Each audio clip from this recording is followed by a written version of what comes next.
Well, we are home. I'm very glad to have done this series. For those of you who have joined me, I thank you. This trip was something so different from everything else I have done in my life. I have been excited, scared, wet, cold, exhausted, satisfied, aware, and had almost every emotion possible. The most profound feeling is how much I want to do it all again. I've been spending time with family and catching up with friends. There is more work to do on CathayOz before she's ready to tackle the world. That's right. The first plan for next year was to head out to South Pacific. Unfortunately, COVID has changed a lot of things. And there has also been a natural disaster in Tonga. So we would probably be one more problem in an area that has enough problems. So I'm going to change the name of my channel to reflect my new plan. Welcome to Selling CathayOz Around the World. The name will be officially changed next episode. So make a note of that if you do a search. We're really going to do this, huh? Yes, we sure are. Well, should I outline the plan? Yep. It is now March 2022, and the plan is to start around early April, so we're getting ready to go now. Our original plan was the Pacific, which is east of here.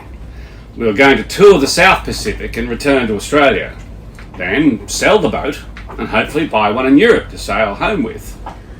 That plan is scrapped. The new plan is... The plan is to start from Pittwater, Sydney, Australia, and sail in a generally westward direction until we come back to... Pittwater, Sydney, Australia. Not much to it, really.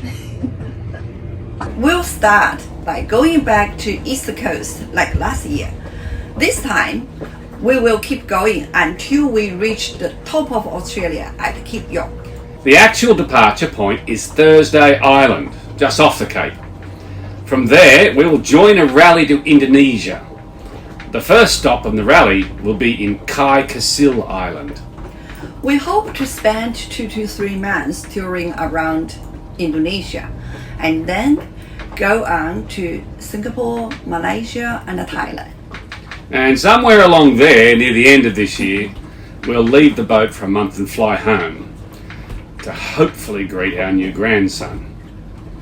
The year 2023 will start from Phuket in Thailand for the next leg into the Indian Ocean. There had been so much planning to do. CathayOz needed new sales and still more work to make sure that everything is ready for this trip. She's an older boat from 2006, so a lot of stuff has had to be replaced, and there is more to come. Then we needed vaccinations, medicines, safety equipment upgrades, new navigation software, new weather subscriptions, satellite communications. The list is very long. Now, every time we want to go to a new country, there are going to be entry requirements and protocols and general red tape to sort through. When you enter a country in your own boat, it's different from when you fly in. When you fly in, if your country has a visa contra arrangement, then you just get checked at passport control and you move on through. Not for a private vessel. We have to apply for visas, like in the old days, and the price can be pretty eye-watering. Then, when we arrive, we have to strictly follow the protocols laid down by that country. And often, there are also requirements from one port to port, even after you've entered the country. I'm not looking forward to the idea of spending hours and hours in waiting rooms in tropical heat. Well, we try to navigate the requirements of each place. That's the life we have chosen though. So we will both have to get used to it. Of course, the offset to all of that is the chance to see things that are not easy to normally get to. Michael Palin once said that air travel shrink wraps the world, leaving it small, odorless, tidy, and mostly out of sight.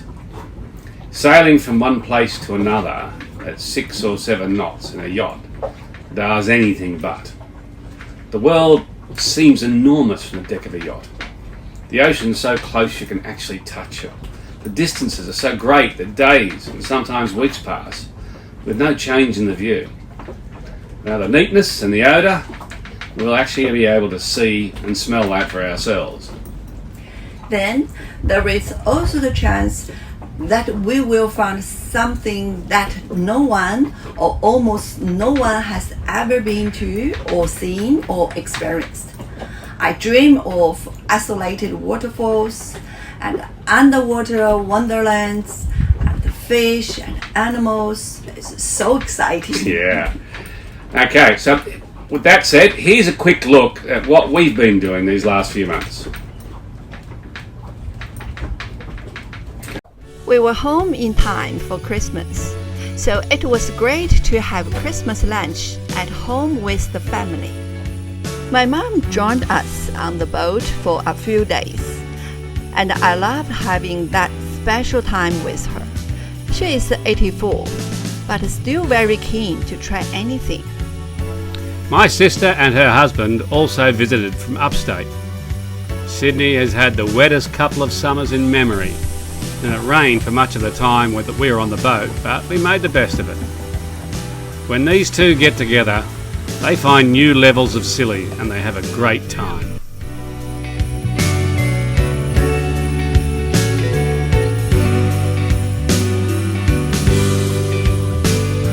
There were endless parties and dinners at the restaurants with friends and the family.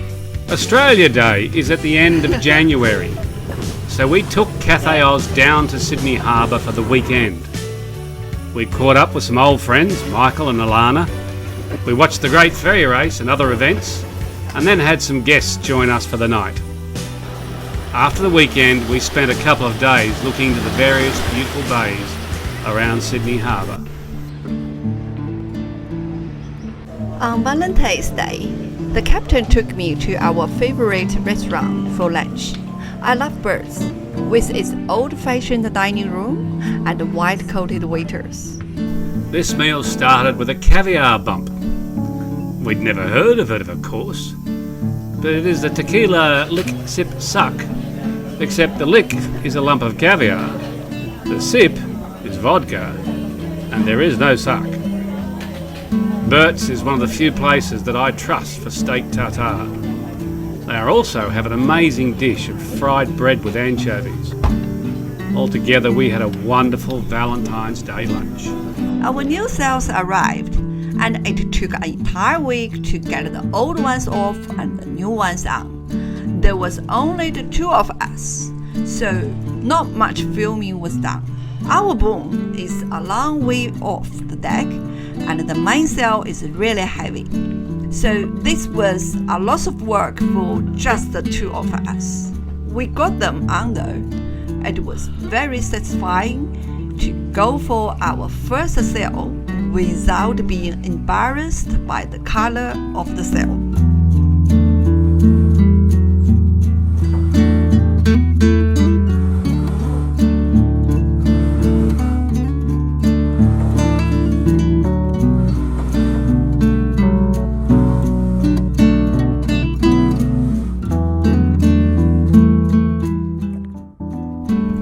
As the days ticked down, we did all those final chores like filling the tanks and giving CathayOz a really good scrub down to make her feel good until it was time for us to go.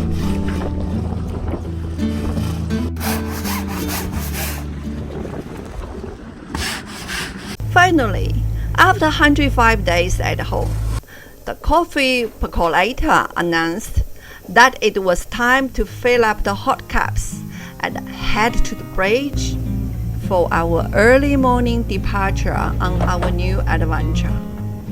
There was almost no wind as we motored slow down the Peter Water to the sea. I wondered, when would we be back here again? If things go to plan, then it will be years before CathayOz sees her home port again. Our plan for this leg is to try to make it all the way to Yamba on the New South Wales north coast. It's a 285-mile journey and it should take 2 days and 2 nights. We're keen to get some multi-day passages in before we do the 5-day crossing to Indonesia. First, we have to weave our way through the dozens of ships anchored waiting to enter the port of Newcastle, north of Sydney. Once again, we're on the bridge, filling in time as we navigate slowly up the coast. Spinnaker out, spinnaker in, pouring rain, no wind. It goes on like this a lot.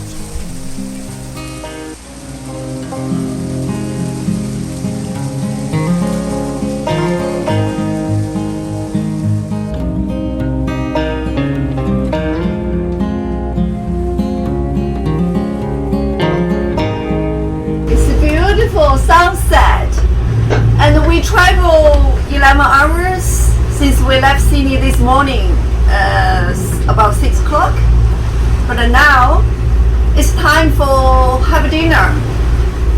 I prepared the dumpling, so we will have a dumpling for tonight, and we can enjoy the dumpling with the sunset and watch news and prepare to the night sail shift.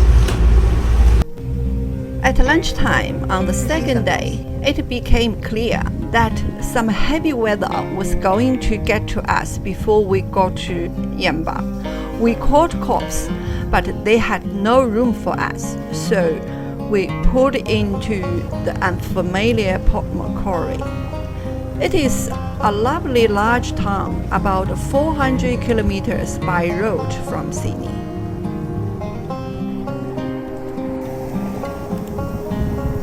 We had to stay much longer than we wanted to because a cyclone off New Caledonia, which is 900 nautical miles to the northeast, was pushing big waves across the Tasman Sea. As a consequence, the Port Macquarie Bar was an absolute no-go, with 6-metre waves crashing at the entrance. After 4 days, there was a small let-up. Seeing the local race fleet head out of the port showed us that we could get out too. We just had to follow where they went to use their local knowledge.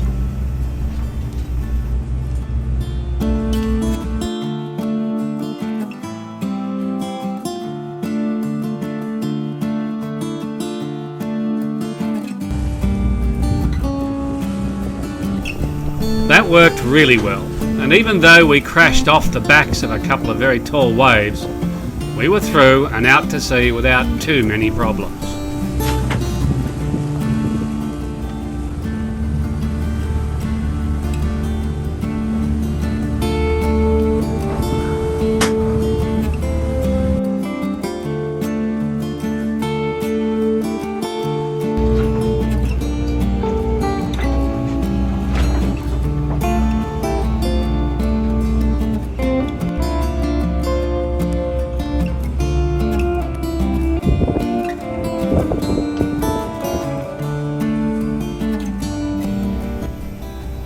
We were now heading straight for the Gold Coast, and around 2 a.m. on the second night, we were taking CathayOz from the ocean to the calm shallow waters of the Gold Coast Broadwater.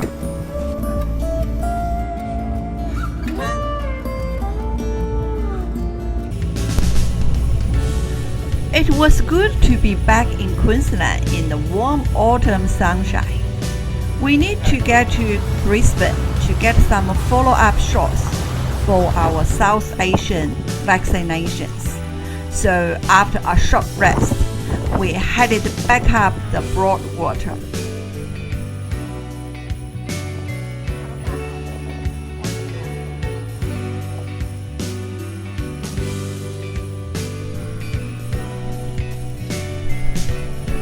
We made a stop at Tippler's Resort.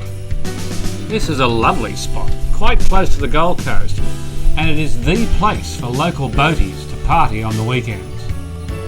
There was a long weekend coming, and that meant that it was about to get very busy. So we spent a quick couple of days at Tippler's before the crowd came.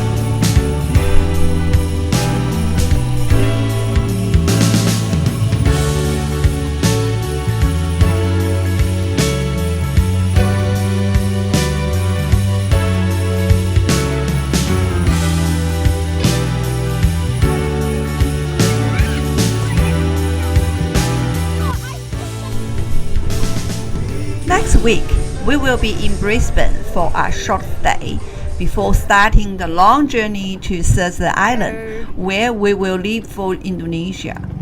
Join us then as we commence our world tour on CathayOz around the world.